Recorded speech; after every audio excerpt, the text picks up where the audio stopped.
Hi everyone, welcome to a guide for TGPSC exams. ఈ వీడియోలో మనం తెలంగాణ మూమెంట్ ఫేస్ 1లో భాగంగా 4th చాప్టర్లో 51 బిట్ నుంచి మనం కంటిన్యూ చేస్తామండి ఈ వీడియోలో. సో 51 బిట్ వచ్చేసరికి విశాలాంధ్రలో ప్రజారాజ్యం నినాదం ఎవరిది? సో ఇప్పుడు ఇందాకనేమో ఆంధ్ర రాష్ట్రం, మన ప్రీవియస్ వీడియోలో ఆంధ్ర రాష్ట్రం ఏర్పాటు గురించి చదువుకున్నాం కదండి.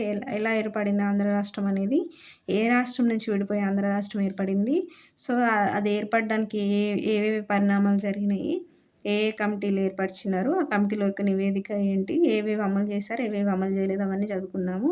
ఇప్పుడేమో విశాలాంధ్ర అంటున్నారండి. సో ఇందాకనేమో ఆంధ్ర అన్నారు, ఆంధ్ర రాష్ట్రం అన్నారు, ఇప్పుడేమో విశాలాంధ్ర అంటున్నారు. ఇప్పుడు విశాలాంధ్ర అంటే విశాలంగా ఏంటి అని అంటే ఇక్కడ ఏం లేదండి. ఇప్పుడు మద్రాసు రాష్ట్రంలో రాయలసీమ, కోస్తాంధ్ర ప్రాంతాలు 2 తెలుగు ప్రాంతాలు గదండీ. సో అప్పుడు మద్రాసు రాష్ట్రంలో కలిసున్నప్పుడు 2 కలవాలని జెప్పి మీరు తెలుగు, మేము తెలుగు, రాయలసీమ, ఆంధ్ర కోస్తాంధ్ర ప్రాంతం కలిపి ఆంధ్ర రాష్ట్రంగా ఏర్పడదాం అన్నారు. తర్వాతేంటి మళ్ళా హైదరాబాద్ రాష్ట్రంలో తెలంగాణ ప్రాంతం గూడా తెలుగు ప్రాంతమే గదండీ మనకి. సో ఇప్పుడేంటి, ఈ తెలుగులను గూడా కలుపుకుంటే మనం విశాలాంధ్రగా ఏర్పడతాము. అప్పుడు మన స్టేట్ పెద్దగా అయితది అని జెప్పి వీళ్ళు విశాలాంధ్ర ప్రపోజల్ అనేది మనకి ఇక్కడి నుంచి మొదలైంది అనేది ఇక్కడ మనం గుర్తుంచుకోవాలి. సో అందులో భాగంగానే మనకి ఏమేం పరిణామాలు జరిగినాయని చూసుకుంటే గనుక, విశాలాంధ్రలో ప్రజారాజ్యం నినాదం ఎవరిది అనంటే సిపిఐ వాళ్ళదండి. సిపిఐ అంటే ఏంటండి? కమ్యూనిస్ట్ పార్టీ ఆఫ్ ఇండియా అండి. సో ఈ సిపిఐ వాళ్ళది విశాలాంధ్రలో ప్రజారాజ్యం అనే నినాదం.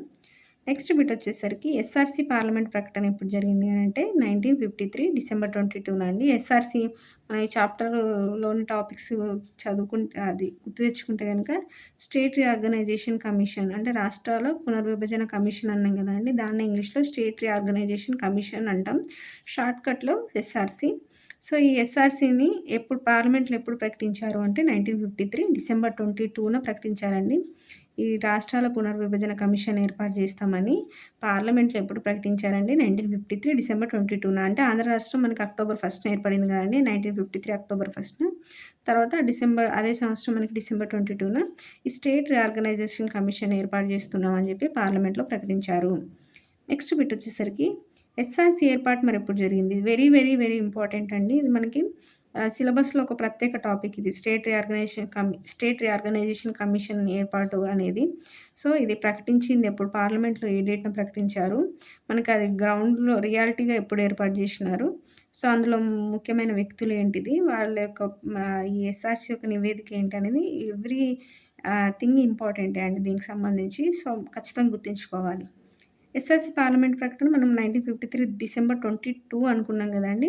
మరి ఏర్పాటు ఎప్పుడు జరిగింది అంటే 1953 డిసెంబర్ 29 అండి. అంటే ఇది పార్లమెంట్లో ప్రకటించిన 1 వీక్‌కి, మనకి ఎగ్జాక్ట్‌లీ ఒక 1 వీక్‌కి డిసెంబర్ 29న మనకి ఇది ఏర్పాటు జరిగిందని గుర్తుంచుకోవాలండి. సో డేట్స్ ఇంపార్టెంటు, ఖచ్చితంగా గుర్తుంచుకోవాలి.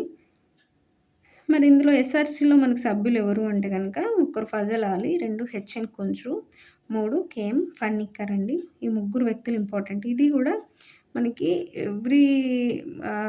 మోస్ట్లీ రిపీట్ అయ్యే బిట్ అండి ఇది, ఈ స్టేట్ రీఆర్గనైజేషన్ కమిషన్లోని సభ్యులు ఎవరు అని. సో పేర్లు గుర్తుంచుకోవాలి, ఫజల్ అలీ, హెచ్ఎన్ కుంజ్రు, కేఎం పనికర్ అండి. ఈ ఫజల్ అలీ ఎవరు అని అంటే మనకి అప్పుడు ఒడిషా గవర్నర్గా పనిచేసేవాడు.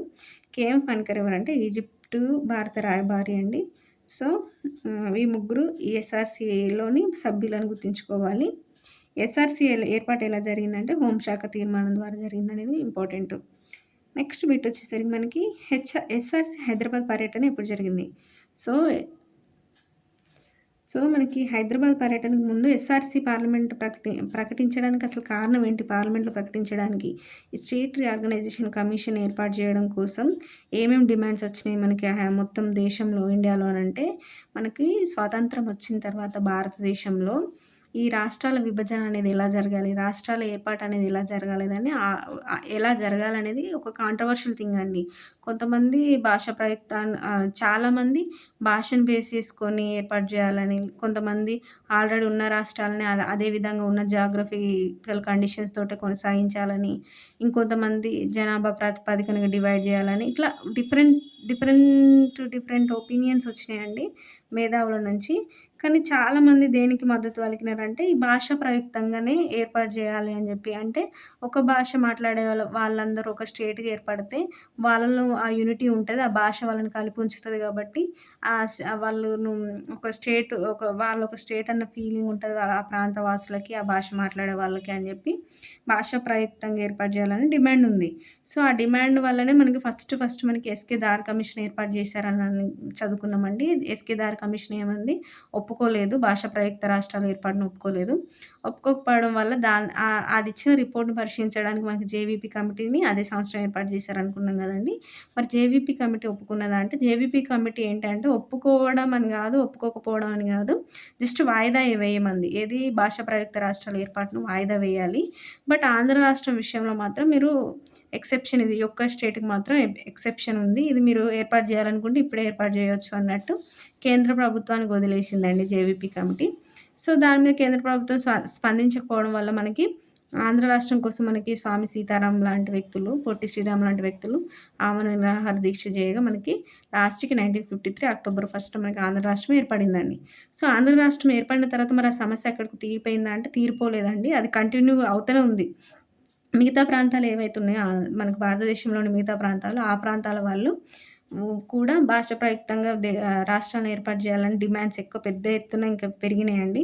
పెరగడం వల్ల ఇంక అప్పుడు మనకి స్టేట్ రీఆర్గనైజేషన్ కమిషన్ మనకి రాష్ట్రాల పునర్విభజన కమిషన్‌ని ఏర్పాటు చేస్తున్నాం దీన్ని పరిశీలించడం కోసం అని చెప్పి పార్లమెంట్‌లో ప్రకటించారు. తర్వాత 1953 డిసెంబర్ 29 ఏర్పాటు చేశారని గుర్తుంచుకోవాలి. సో, అందులో భాగంగానే మనం ఆ కమిషన్ యొక్క సభ్యులను చదువుకున్నాము. ఇది ఎస్ఆర్‌సీ ఏర్పాటు ఎలా జరిగిందంటే హోంశాఖ తీర్మానం ద్వారా అని చదువుకున్నాం గదండీ! సో, ఇంత జరిగిన తర్వాత మనకి మరి అది స్టేట్ రీఆర్గనైజేషన్ కమిషన్ హైదరాబాద్ పర్యటన ఎప్పుడు? అంటే హైదరాబాద్‌కి ఎప్పుడొచ్చింది అనంటే 53 డిసెంబర్ 29లో ఇది ఏర్పడినాక 1954 జూన్ అండ్ జులై ఈ 2 మంత్స్‌లో మనకి హైదరాబాద్‌లో మనకి ఈ స్టేట్ రీఆర్గనైజేషన్ కమిషన్ అనేది పర్యటించిందండి 2 మంత్స్‌లో 1954లో జూన్ అండ్ జూలైలో. సో, ఎందుకు పర్యటించింది అంటే ఇప్పుడు హైదరాబాద్ అనేది తెలుగు ప్రాంతం గదండీ! అంటే హైదరాబాద్ రాష్ట్రాన్ని అది పర్యటించినప్పుడు హైదరాబాద్ రాష్ట్రంలో 3 ప్రాంతాల ప్రజలు 3 భాషల ప్రజలున్నారు. 3 ప్రాంతాల ప్రజలున్నారు. కన్నడ ప్రాంతం, మరాఠా ప్రాంతం, తెలంగాణ ప్రాంతము. సో, ఇక్కడ ఒపీనియన్ ఎట్లుంది? హైదరాబాద్ రాష్ట్రంలో ప్రజల ఒపీనియన్ ఎట్లుంది? అంటే వీళ్ళు తెలుగు ప్రాంత ప్రజలతో కలవాలనుకుంటున్నా అంటే తెలుగు వాళ్ళందరూ కలిసి ఒక స్టేట్‌గా ఉండాలనుకుంటున్నారా? లేకపోతే వీళ్ళు ఇండివిడ్యువల్‌గానే ఉంటారా? వీళ్ళతో యాజ్ ఇట్ ఈజ్ ఇప్పుడు ఉన్నట్టే ఉంటారా? ఏంటి అసలు వీళ్ళ ఒపీనియన్ ఏంటి అని తెలుసుకోవడం కోసం మనకి స్టేట్ రీఆర్గనైజేషన్ కమిషన్ అనేది హైదరాబాద్ రాష్ట్రాన్ని పర్యటించిందండి. సో, హైదరాబాద్ రాష్ట్రాన్ని పర్యటించింది ఎప్పుడు అంటే 1954 జూన్ అండ్ జూలై. సో, అప్పుడు పర్యటించినప్పుడు మనకి ఎవరెవరు మనకి ప్రత్యేక తెలంగాణకు మద్దతిచ్చారు. ఎవరెవరు యాజ్ ఇట్ ఈజ్ ఉండాలనుకున్నారు. ఎవరెవరు ఆంధ్ర రాష్ట్రంతో కలవాలనుకున్నారనేది వెరీ ఇంపార్టెంట్. మళ్ళీ చెప్తున్నా వెరీ ఇంపార్టెంట్. సో, మనకి ఎస్ఆర్‌సీ మనకి ఏ టైం అండి ఇది? 1954 టైం. అంటే మనకి తొలి దశ తెలంగాణ మూవ్‌మెంట్ స్టార్ట్ కాకముందుకే మనకి ఇది 1954లో ఈ సంగతండి ఇప్పుడు మనం డిస్కస్ చేసేది. అప్పుడు స్టేట్ రీఆర్గనైజేషన్ కమిషన్ అనేది హైదరాబాద్‌ని సందర్శించినప్పుడు. సో, అప్పుడు ప్రత్యేక తెలంగాణ కావాలని for the first time very important for the first time ప్రత్యేక తెలంగాణ కావాలి అని చెప్పి మనకి 1954లోనే డిమాండ్ వచ్చింది.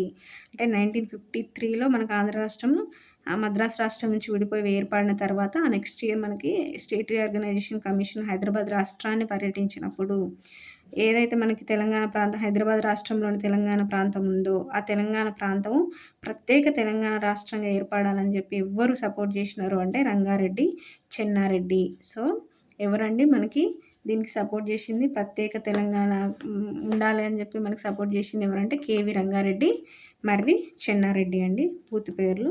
సో, ఈ ఇద్దరు వ్యక్తులు మనకు ప్రత్యేక తెలంగాణ కావాలని 1954లోనే డిమాండ్ చేశారు. అది ఎప్పుడు అంటే ఎస్ఆర్‌సీ హైదరాబాద్ రాష్ట్రాన్ని పర్యటించినప్పుడు. సో, ఇక్కడ మనం మ్యాప్‌లో చూసుకున్నట్టనకైతే గనక హైదరాబాద్ రాష్ట్రాన్ని పర్యటించినప్పుడు ఇప్పుడు తెలంగాణ ప్రాంతం హైదరాబాద్ రాష్ట్రంలో భాగం అనుకున్నాం కదండీ. సో, ఈ ప్రాంతాన్ని సెపరేట్‌గా ప్రత్యేక తెలంగాణ రాష్ట్రంగా ఏర్పాటు జేయాలి. ఇది ప్రాంతంగా ఉండకూడదు. ఇప్పుడు హైదరాబాద్ రాష్ట్రంలో ఇది ప్రాంతం గాదు.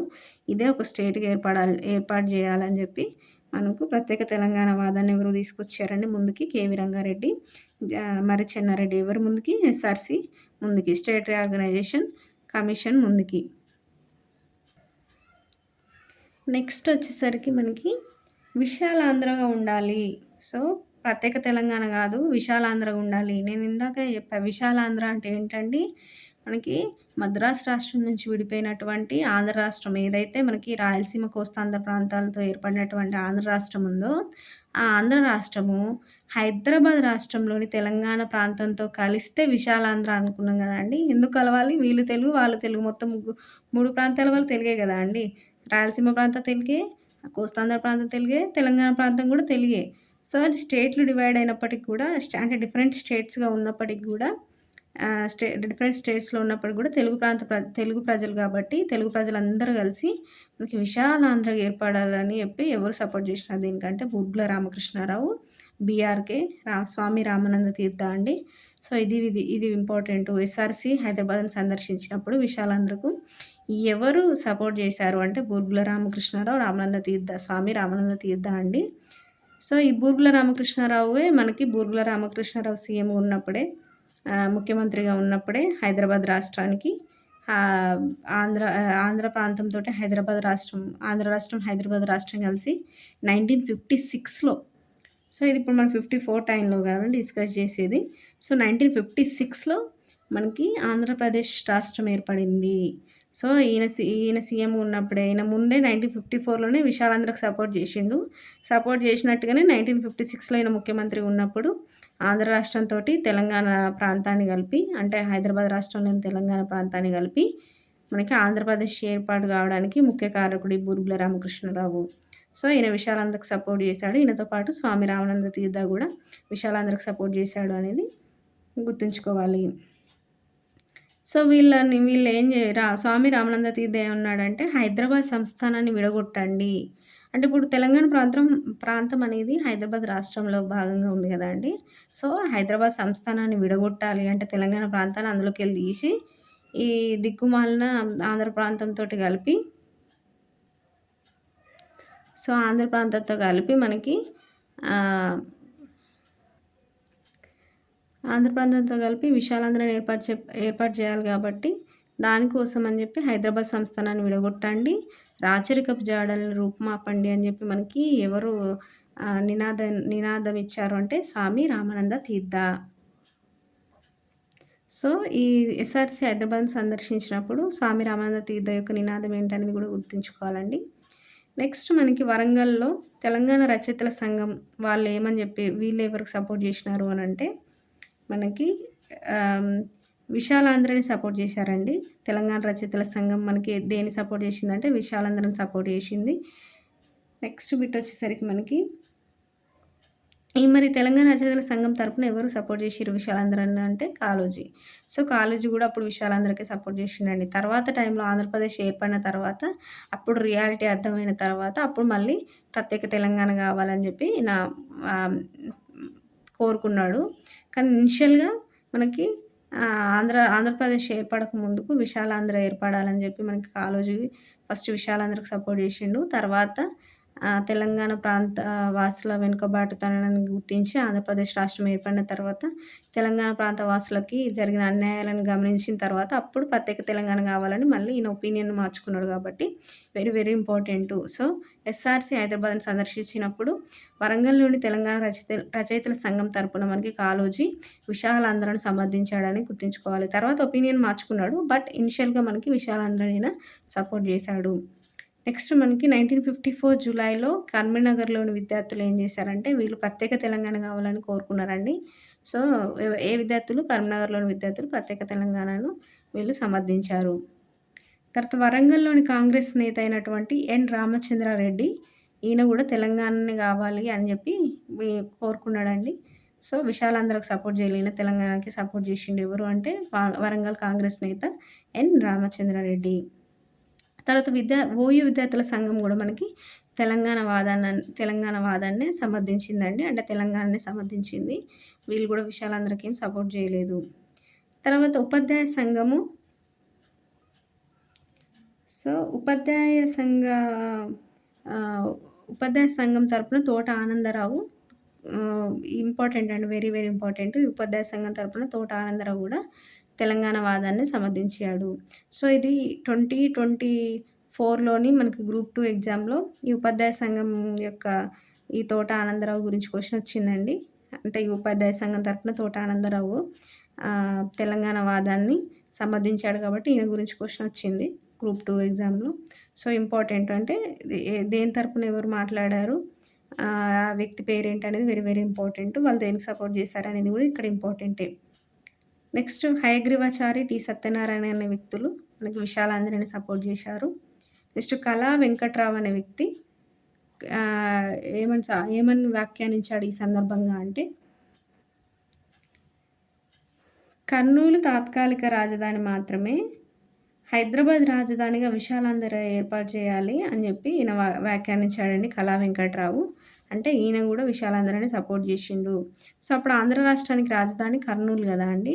అందుకే కర్నూలు తాత్కాలిక రాజధాని, విశాలాంధ్ర రాష్ట్రంగా హైదరాబాద్ రాజధాని పర్మనెంట్‌గా ఉండాలని జెప్పి ఈయన విశాలాంధ్రని సపోర్ట్ జేశారు. ఎవరు? కళా వెంకట్రావు. నెక్స్ట్ మనకి మాడభూషి అనంతశయనం అయ్యంగారు ఏంటంటే అప్పుడు లోక్‌సభ డిప్యూటీ స్పీకర్ అండి. ఈయన పార్లమెంట్ సభ్యుడు, లోక్‌సభ డిప్యూటీ స్పీకరు. ఈయనేమన్నాడనంటే, ఆంధ్రుల రథం మద్రాసు నుండి హైదరాబాద్‌కి బయలుదేరి మార్గ మధ్యంలో కందెన కోసం కర్నూలులో ఆగింది. హైదరాబాద్ తప్పకుండా వెళ్తుంది అని పేర్కొన్నాడు. అంటే ఈయన గూడా విశాలాంధ్రనే సపోర్ట్ జేషినారు. ఎవరు? మాడభూషి అనంతశయనం అప్పుడు లోక్‌సభ డిప్యూటీ స్పీకర్‌గా ఉన్నాడు. సో, ఈయన గూడా విశాలాంధ్రని సపోర్ట్ జేశారు. కళా వెంకట్రావు గూడా విశాలాంధ్రని సపోర్ట్ జేశారు.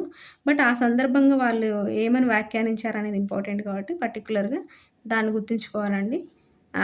మొత్తం గుర్తుండకపోయినా కొంచెం కోడ్‌లాగా గుర్తుపెట్టుకున్నారంటే ఎవరు ఏమన్నారనేది మనకి ఈజీగా డిఫరెన్షియేట్ చేయొచ్చు. నెక్స్ట్ మనకి ఇవన్నీ ఒపీనియన్స్ అండి. ఇంతమంది మేధావులను కలిసారు, విద్యార్థులను కలిసారు, సంఘాలను కలిసారు, సంస్థలను కలిసారు. ఎస్ఆర్‌సీ వాళ్ళు హైదరాబాద్ రాష్ట్రంలోని. ఇంతమందిని కలిసిన తర్వాత అందరు ఒపీనియన్స్ తీసుకున్న తర్వాత మనకి నివేదిక ఎప్పుడిచ్చారు అనేది ఇంపార్టెంట్ అండి. సో, వీళ్ళు మనకి ఎస్ఆర్‌సీ నివేదిక ఎప్పుడిచ్చారంటే 1955 సెప్టెంబర్ 30న మనకి ఈ ఎస్ఆర్‌సీ నివేదిక ఇవ్వబడింది. సో, ఏర్పాటు ఎప్పుడు జరిగింది? దీని యొక్క నివేదిక ఎప్పుడు ఇవ్వబడింది అనేది very, very important. Next bit వచ్చేసరికి మరి ఎస్ఆర్‌సీ నివేదిక పార్లమెంట్‌లో ఎప్పుడు ప్రవేశపెట్టారు అనంటే 1955 అక్టోబర్ 10 అండి.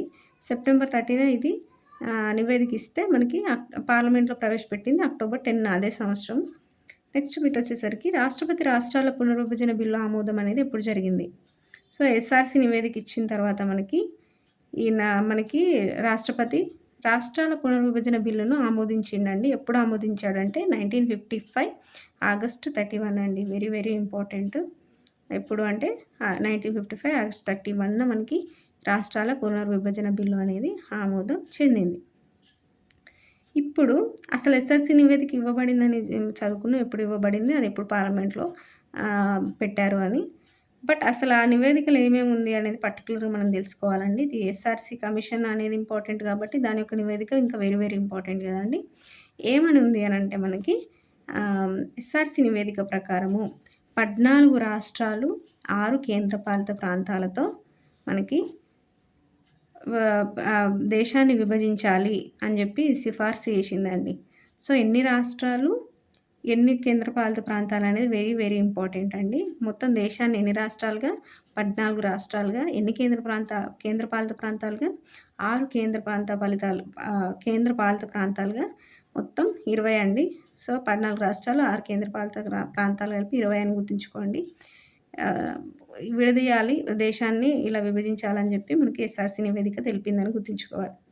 సో, ఎస్ఆర్‌సీ నివేదికలో 2 చాప్టర్లు వెరీ, వెరీ ఇంపార్టెంట్. ఒకటి 5వ చాప్టర్, 6వ చాప్టరు. 5వ చాప్టర్ దేనికి ఇంపార్టెంట్ అంటే 5వ చాప్టర్ అనేది హైదరాబాద్ రాష్ట్రం గురించి తెలియజేసిందండి. 6వ చాప్టర్ మరి దేని గురించి తెలియజేసింది అంటే 6వ చాప్టర్ ఆంధ్ర రాష్ట్రం గురించి తెలియజేసింది. సో, అప్పుడు మనకి హైదరాబాద్ రాష్ట్రం, ఆంధ్ర రాష్ట్రం సెపరేట్ కదండీ! సో, ఈ హైదరాబాద్ రాష్ట్రం గురించి ఏ చాప్టర్‌లో డిస్కస్ చేశారు? ఆంధ్ర రాష్ట్రం గురించి ఏ ఏ చాప్టర్‌లో డిస్కస్ చేశారనేది ఇంపార్టెంటు.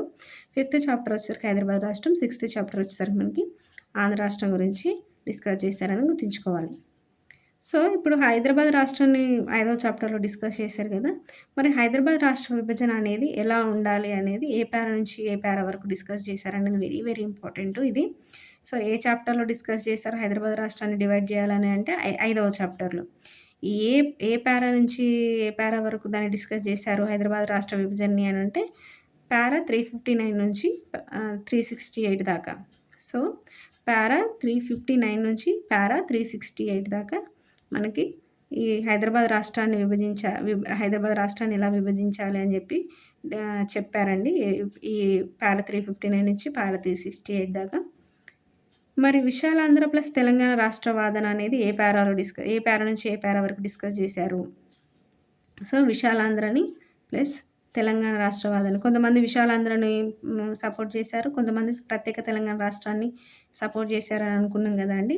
ఎస్ఆర్‌సీ మనకి హైదరాబాద్‌ని సందర్శించినప్పుడు అనేక మంది మేధావులను, సామాన్యులను, సంఘాలను, విద్యార్థులను, సంస్థలను ఇలా అందరి ఒపీనియన్స్ తీసుకున్నప్పుడు కొంతమంది విశాలాంధ్రని సపోర్ట్ చేశారు. అంటే ఆంధ్ర ఆంధ్ర రాష్ట్రము ప్లస్ తెలంగాణ ప్రాంతం కలిసి విశాలాంధ్ర ఏర్పడాలని కొంతమంది, లేదు తెలంగాణ ప్రాంతం అట్లనే ఉండాలి. కానీ ప్రత్యేక తెలంగాణ రాష్ట్రంగా ఏర్పడాలి అని జెప్పి కొంతమంది సపోర్ట్ జేసినారు. సో, ఈ 2 ప్రాంతాల గురించి మనకి అంటే ఈ 2 వాదనల గురించి ఏ పారా నుంచి ఏ పారా వరకు డిస్కస్ చేసిందంటే పారా 369 టు పారా 389.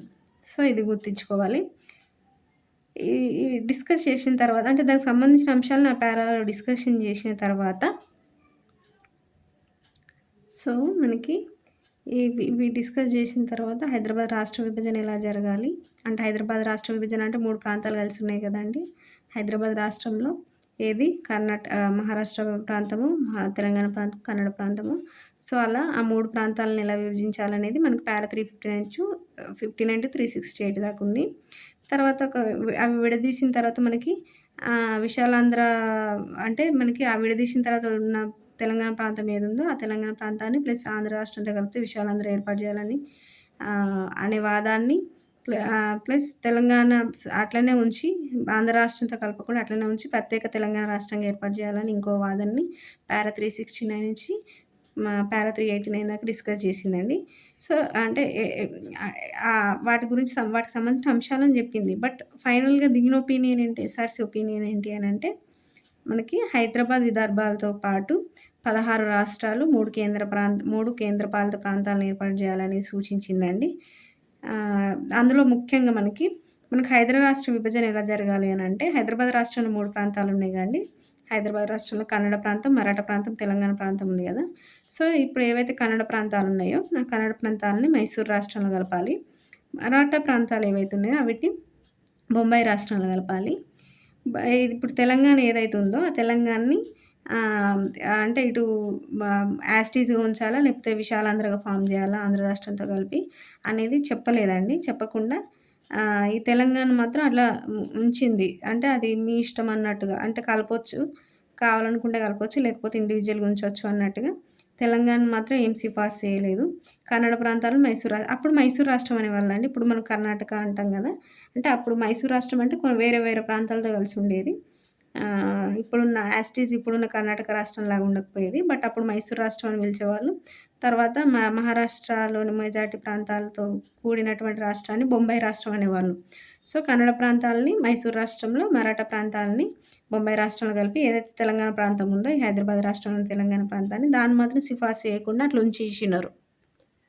సో, ఇప్పుడు ఇది హైదరాబాద్ రాష్ట్ర విభజన గురించే అండి. అంటే హైదరాబాద్ రాష్ట్రంలో 3 ప్రాంతాలున్నాయి కాబట్టి 3 ప్రాంతాలను విడదీస్తే కన్నడ ప్రాంతాలను మైసూర్‌లో, మరాఠా ప్రాంతాలని బొంబాయి రాష్ట్రంలో కలపాలి. తెలంగాణ ప్రాంతాన్ని మాత్రం అట్లా యాజ్ టీజ్ ఉంచండి. తర్వాత దాన్ని కలపాలా? కలపొద్దా? అనేది నెక్స్ట్ డిస్కస్ చేద్దాం అన్నట్టుగా వీళ్ళు ఫస్ట్ హైదరాబాద్ రాష్ట్ర డివిజన్‌ని మాత్రం ఇట్లా డివైడ్ చేసినారండి. అంటే హైదరాబాద్ రాష్ట్రంలోని 3 ప్రాంతాలని దేంట్లో కలపాలని చెప్పిర్రు. తెలంగాణని యాజ్ టీజ్‌గా అట్లనే ఉంచిర్రు. సో, ఇక్కడికి మనం ఈ టాపిక్‌లో 63 బిట్స్ దాకా కవర్ చేసుకున్నామండి. 4th చాప్టర్లో. నెక్స్ట్ బిట్స్ మనం నెక్స్ట్ వీడియోలో డిస్కస్ చేద్దాం. Thank you.